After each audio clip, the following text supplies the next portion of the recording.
Alright guys, today we are going to do another first impression video, and as you can see today it is something completely different, totally different type of game than I have reviewed on the channel yet, but what I can tell you is that of all the games I've played over the years, Diablo is easily in the top 3 games I have the most hours sunk into, thousands and thousands and thousands over the years.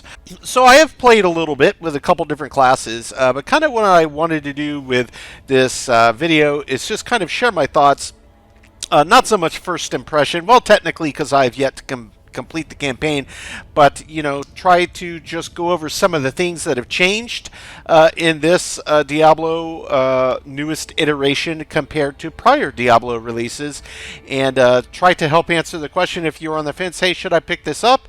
Is it going to be the Diablo we are all hoping that it would be? So that's what we're going to do. I'm just going to jump right in. I am going to open up and pull up the character that I've played the furthest. I am just in kind of the beginning parts of Act 3. Not entirely certain how many acts this goes. Speaking of which, we'll get into that. It's a little bit different. So this is my barbarian I built, and this is my sorcerer. I am normally a sorcerer main, just like I'm kind of wizard classes in almost any type of game for which you can play that. But anyway, I'm going to load this. I am level 43 in Act 3. The level cap hits 50, and then you move on to something called Paragon levels. So there's quite a lot that is new in this newest version of Diablo, and that's kind of the main things I wanted to show you. So the first is, as you are scrolled down, we of course have our mini-map, and yes, I am playing on console. Of course, you could play this on PC or I think pretty much any platform, except for maybe Apple, so I don't think they release this if you're like a Macintosh user. But at any rate, I want to open the world map. That's the back button on the Xbox. And waypoints show up like this, and they also give you a breakdown of kind of the different type of vendors that are in each town. So the blacksmith is this one over here. I visit them often. Weapons, I haven't really bought anything. Armor, but if you needed them, there's also a mount in this game. So you can buy a horse mount and ride it around to get around the world map quicker. So that's pretty cool.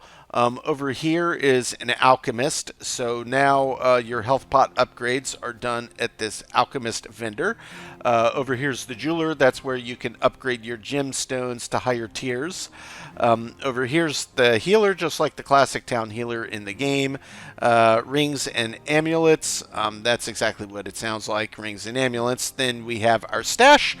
In each kind of main area of each act, there's only one town settlement where you get a stash, but same as always, it functions the same. Next to it is wardrobe. That's a new function that I will show you here in just 1 minute. And then there's this purveyor of curiosities. That's for a separate, you can almost call it a currency type in-game. But the first thing that I do want to show you is just going to be a quick jaunt over here to the blacksmith. And you'll notice on Xbox down at the very bottom of the screen, it says X button, remove pin or pin location. If you pin a location, I'm on top of it so it doesn't show me anything. It will draw a line to your intended target. So if I come over here and interact with the blacksmith, you'll see that there's a menu that pops up on the left. Over here you can salvage items, and you can tag items in your inventory as junk by tapping X on them. So hit start, that pulls up your equipment. These are a couple gemstones. I'll put those in my stash, and then I'll show you kind of how this functions. I don't have any junk equipment right now because I've already broken it down, but say there was a random wand or an axe or something in one of these slots. If you tap X on it, it will put a slash through the item and tag it for junk. Then you can come over here and one click break all junk down. Now the reason you would want to do that is because upgrade parts. So all the junk that you don't need, it gets you upgrade parts. So you can do that in one click from the salvage option. Then you'll also notice up at the top of that blacksmith screen, you can scroll through with the triggers left and right, and it pulls up additional pages. Repair if you need to repair broken equipment, you can pay to have it done there. Then the final one is upgrade items. The same as always, you can upgrade any pieces of gear to a higher spec. Now, one thing that is quite a bit different from prior Diablo releases is how the gear losing its durability works, deaths, health. There's quite a lot of new changes. So the first thing I want to show you is over here at the wardrobe. This is new. See, I dropped the pin in the location now because I'm not right on top of it. It shows me a direct line, so you can see that mini map up in the top right hand corner. All I got to do is just follow this line all the way over, and it will take me directly to my item of interest, in this case, the wardrobe. The wardrobe is where you can customize your appearance. So any items that you've picked up and that you have salvaged, you will get kind of that customizable look for your armor. Right now, I basically have the starting gear because I put these awesome tattoos on my character, so you can have no equipment as one of the types of things. And all you do, you can scroll through left and right for different items, skins, and also through the different types of armor pieces you wear. So if I click on my head right now, I have the unequipped look, or if I wanted, I could put that on. But I prefer the unequipped look because I have that awesome gray hair. So that's how I left it, but you can do this all the way through any of those types of pieces. It's as simple as that. That's the purpose of the wardrobe. Over here is your stash, as always. Now, if you want to move items into your stash from the Xbox, use the bumpers. So I can bumper over to my person and then just hover over and tap A to store.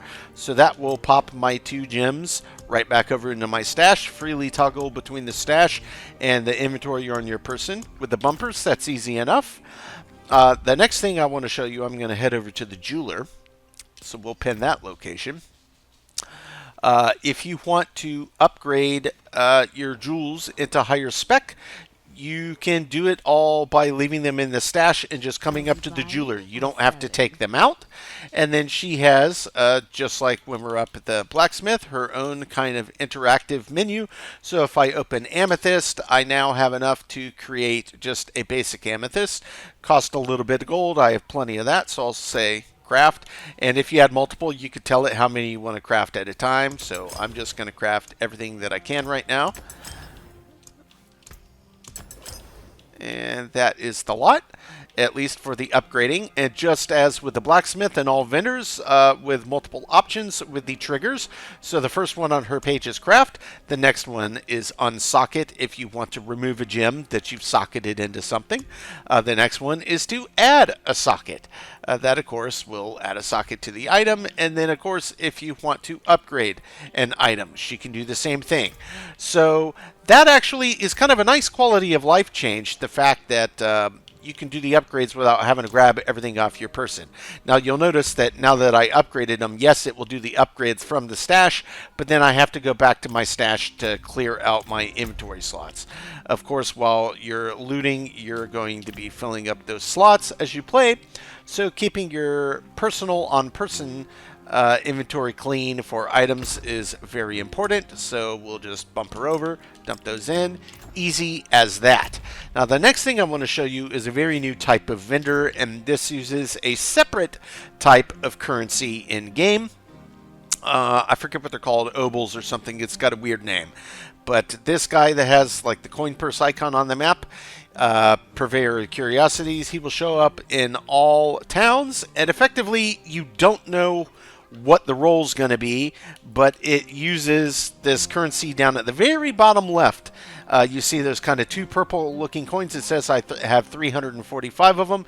If I wanted to take a chance to roll for a random roll of an item, I could use some of those, and what I get is what I get. He can drop you any level of gear, including legendaries. In fact, this legendary wand I just picked up last night, I did pick up by doing a few random rolls with the purveyor. So you can get some really cool stuff. Also, in Diablo 4, you have the ability to re-roll perks on items. I have yet to do that, but that is something that we can do. So before we go out and venture into the world and show you some other major key points, another major slight difference is just the way that they have the skill tree. So you hit start on your character, that pulls up your character inventory. You can see equipment, consumables. These are different potions. Basically, they, in this game, give you a moderate 5% XP boost while you're questing, plus some other random perk. So they're all a little bit different. Quests and aspects, those are going to be equipment related specifically to quests and aspects. We will get to aspects in just a minute. But first, I want to show you the ability tree. So when you open it, you'll see it's kind of a big tree. I'm scrolling through with the left stick, or once you have it open, just click in your right stick on the Xbox, and that will give you a full screen view. So as you progress and level up, it will unlock the ability to move into your abilities down different trees, and then you can select from any of these that you want. There's the base ability itself, all of which can be ranked up to tier 5, and then there are side perks behind it. The first one behind it is just one, and then the one side perks on the back side, you get one or the other. You can't have both. So that's why you see that red X as I'm hovering. And you can kind of scroll through, see all of these different side perks. There's also these random other that, you know, do different things, not directly related to boosting a different skill itself, but just kind of quality of life perks on the side. So that's how you see all of the items in the skill tree. You can hit back and it will pull the full screen view out.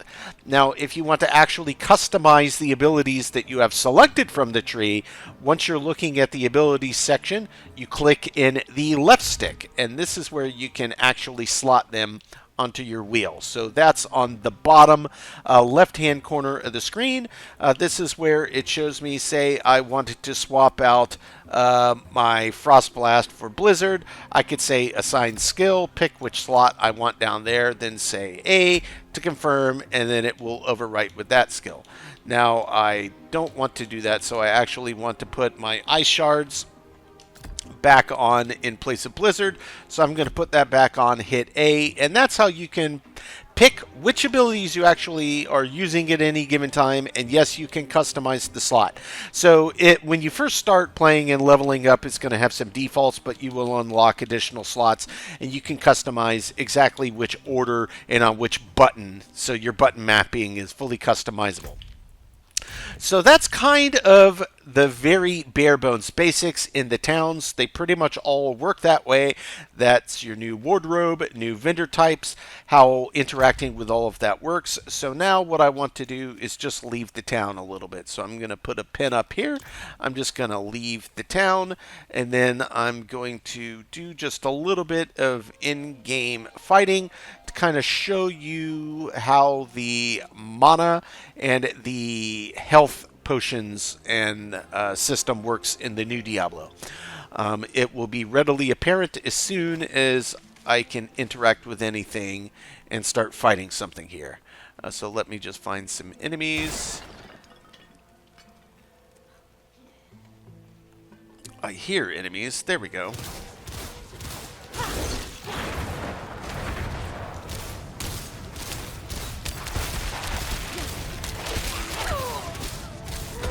You'll notice my life is down. I can dodge. Now I'm going to hit left bumper. You'll see it above my health, kind of health pool it shows you. Left bumper, that is the default button to drink a health potion. You will notice that you no longer have to have them slotted into places on the minimap. It just happens.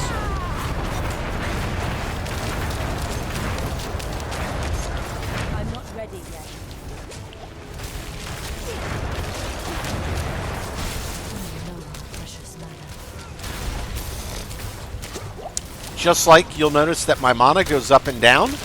I don't have to use a mana potion to bring it back. Indeed, there aren't any. It just comes back over time.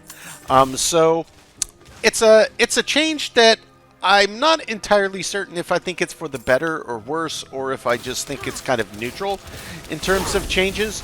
But nonetheless, that's the new setup for health and mana.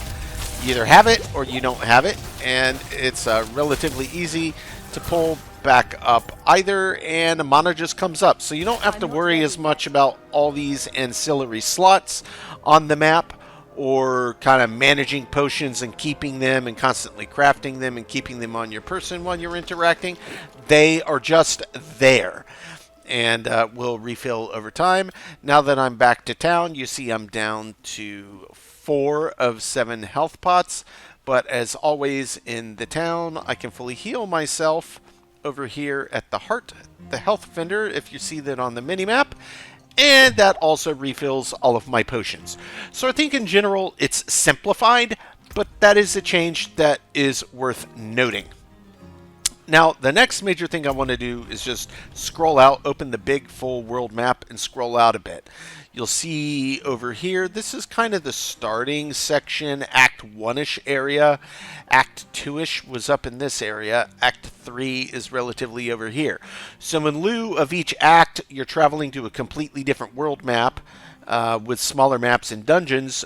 Effectively, it's all contained on one giant open big world map. I have not ventured here. These are going to be related, I presume, to Act 4 and 5 respectively, but all of your quests show up here. Now there's quite a bit different on this map. Obviously you can freely travel back and forth to waypoints, but one very welcome change in the new setup for Diablo IV. If I scroll into where I am right now, I'm up here in this town, Kedbardu. The waypoint's over there. It's just south of me.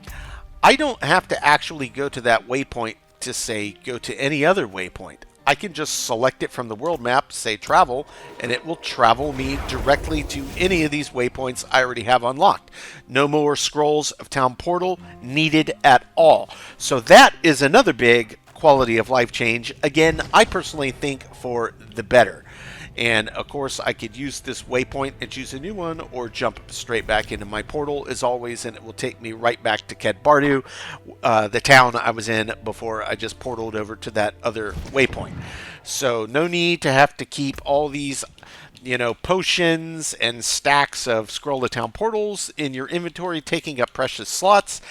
It's just built into the basic design now, which is a really, really nice change. Another thing that is new in this game is emotes. On the Xbox, it's up on the D-pad, and then you have a main wheel, a secondary wheel on the left, and a secondary wheel on the right. So there are some basic defaults here, and then there are some up here. Now, you will use these to do parts of quests, but yeah, these emotes, aside from you can just do them, You are courting pain for and fun. death. There are some quests that do require you to use specific emotes. You'll figure it out as you play. I don't really want spoilers in this. I'm just kind of showing you the basics, showing you what's new in this newest version of Diablo, and maybe helping show anybody that was on the fence of whether or not they wanted to pick it up, kind of what it's all about. So far that's already a pretty big chunk of changes. But if we hit the back button again on the Xbox, you'll notice up at the very top screen, aside from having the ability to view the whole world map, zoom in and out, or put pins on whatever it is you want to tag, you'll notice there's a fair chunk of information up at the very top. So you'll see underneath which you can scroll through with the bumpers, map, collection, social, clan, shop, and game. That there is an under menu with various kind of icons on there, and then there's one that says Reknown, and then you'll see out to the very right on that bottom set of menus, view rewards. So Reknown is basically you gain renown for doing things, basically for helping people doing quests, taking stuff down. There are things called strongholds in Diablo IV.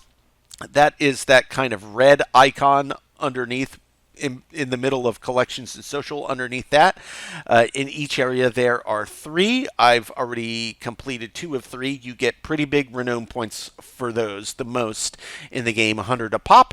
And as you get renown, you will unlock different rewards. So how can you see those? Well, simply by clicking Y after you hit the back button. So back button, then hit Y, and this will show you all of the different rewards that you can claim, as well as show you the point values for where you are along the Reknown path. So I've already collected the first 2 tiers, and I'm working towards collecting that 4th because I want that extra skill point and that bonus XP. So I've already gotten 1 from the first tier. I increased my pushing capacity by completing the 2nd tier. Now I want to complete that 3rd tier. So underneath it shows you everything that gives you Reknown points and where you are in collecting them all. So 3 more waypoints in this area, and that will give me 60 points total. Areas discovered, 5 Reknown. That's just by traveling into the clouded areas of the map you've yet to do. You get 30 for side dungeons. I haven't done any of those yet. There's things called Altars of Lilith in this game. They give you some nice boosts. Discovering those gives you some. And then side quests down there, 20 a pop. And there are plenty of those. So that's all of the blue exclamation points that you see all over the map. I have some already tagged, but I'm not actively working on them. So another thing that you should know is once you're in this map, again, it's just back.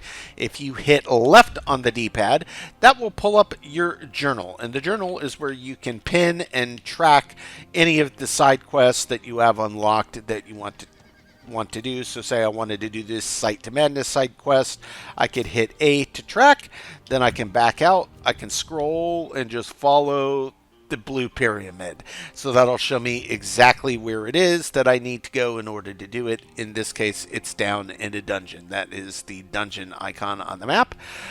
So that is how you can track your quests. It defaults to the journal. Again, as always, scroll through with the triggers.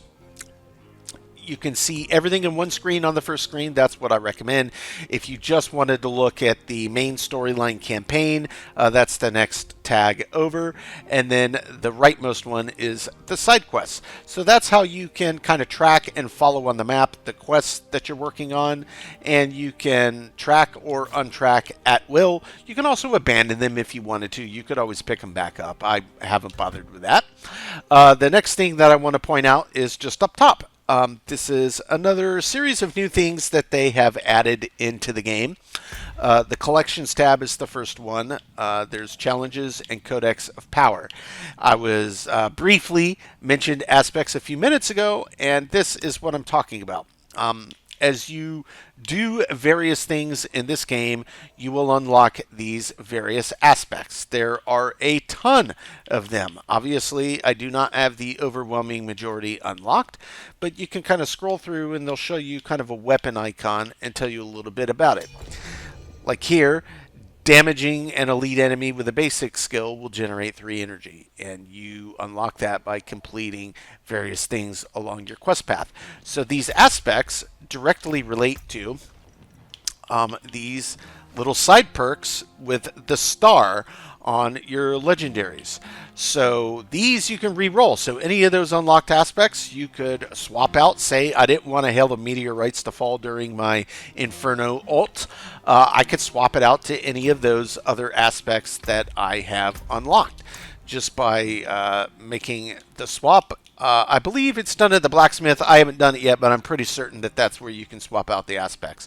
And of course, it'll show all of them that you have unlocked in one screen again, or you can scroll through using the triggers if you're just looking for a very specific type and want to compare all the ones of that specific perk type.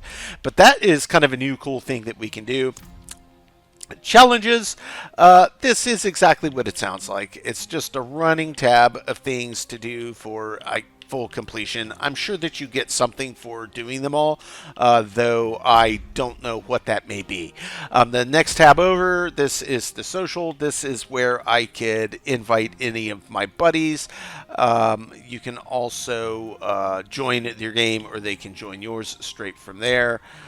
You could find people in the world and do the same, or you can do clan specific. I haven't set up a clan, so that's not going to apply to me here, but I could either create or join. It's as simple as using that button and whichever one you want to do.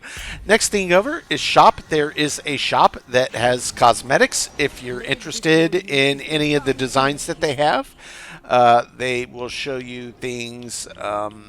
There's a recommended, and then you can scroll through to see what they have for the various character classes: Barbarian, Druid, Necromancer, Rogue, Sorcerer, and then, of course, your mounts, your horses. Once you're in the shop, of course, the next menu down below it, scroll through with the triggers again. They'll show you cosmetics. They'll show you add-ons. You could outright purchase a mount, and platinum, that's actual dollars to be used towards cosmetics in the store. So if you're so inclined, that is the thing you can do. And then that far rightmost tab is just the game. This is how you can back out at the end. It does save locally on the server, so no needing to go in and say autosave or set up autosave. Of course, your options menu is in there, return back to game, or the credits if you want to watch them. So that is effectively the menu system, guys. This is, again, just a very quick and dirty what's new in Diablo 4. What do you need to know to hit the ground running? Overall, I just started Act 3. I gotta say, I'm having a really good time with this one. The last major change that I would mention that is maybe not obvious from what gameplay I did show you and what I've been explaining up to this point is effectively in the prior Diablo releases, you could, if you were so inclined, grind everything in Act 1. You could get, up as high a level as you wanted until you finally hit the wall where the XP you're getting on each successive kill just isn't worth it. Then you move on to the next act so that you can be more powered when you jump into higher difficulty tier levels. So with each subsequent act in prior Diablo releases, it's gotten harder and harder and harder. This does not work that way. All of the enemies in the game are now scaled. So you don't have to grind in Act 1, Act 2, grind this, grind that to get the level ups because everybody scales to your level. All of the different enemy types scale to your level. So if they have an enemy that's supposed to be hard, it doesn't matter how much grinding, how much leveling up you do, they're still going to be hard by design. So everything does scale to you. So that is quite a bit of a departure from how Diablo has worked in the past. But yeah, I think that is probably enough information for this just quick cursory glance. I will be doing some additional follow-up videos, but I just wanted to do kind of a first impressions. What's new? What do you need to know as you're diving into Diablo 4, or if you're considering getting it? My personal opinion, I absolutely love this game. I love the franchise. This one, there are some things that are new. Yeah, a little bit of adjustment, but overall, I'm still having a great time playing Diablo. It feels like Diablo at its finest. And of course, new version on new hardware that we have out these days. It is the best looking it has ever been, in my opinion.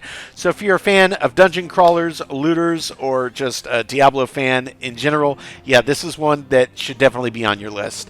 I think it is well worth picking up, and I'm having a great time with it, and we will be having follow-up videos to add to our Diablo series. Guys, as always, I appreciate you checking in. We will catch you on the next one.